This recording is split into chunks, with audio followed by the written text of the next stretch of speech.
Guys, അപ്പം നമ്മൾ ഉണ്ടാക്കാൻ പോകുന്നത് ഒരു ഓർക്കാപ്പുളി അച്ചാറാണ്. അപ്പോൾ അതിന് വേണ്ടി ഓർക്കാപ്പുളി നമ്മൾ കട്ട് ചെയ്തിട്ടുണ്ട്, നമ്മൾ ശർക്കര മെൽറ്റ് ചെയ്തിട്ടുണ്ട്, പിന്നെ ഇഞ്ചി വെളുത്തുള്ളി കട്ട് ചെയ്തത്, പിന്നെ പച്ചമുളക് വേണം, കരിവേപ്പില വേണം. വെളിച്ചെണ്ണയിലോട്ട് കടുകിട്ടു പൊട്ടിച്ചതിന് ശേഷം ഈ ഇഞ്ചി വെളുത്തുള്ളി മുളക് ചേർക്കാം, പിന്നെ കുറച്ച് നേരം കരിവേപ്പില ചേർക്കാം.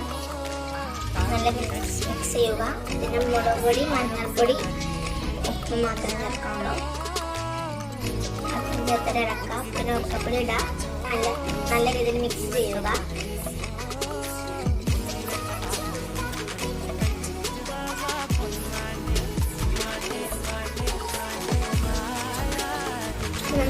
റെഡിയായിട്ടുണ്ട്. വെള്ളം നനഞ്ഞിട്ടുണ്ടാകും. തീ ഓഫാക്കിയതിന് ശേഷം ശർക്കര ചേർത്ത് ഓർക്കാപ്പുളി അച്ചാർ റെഡി.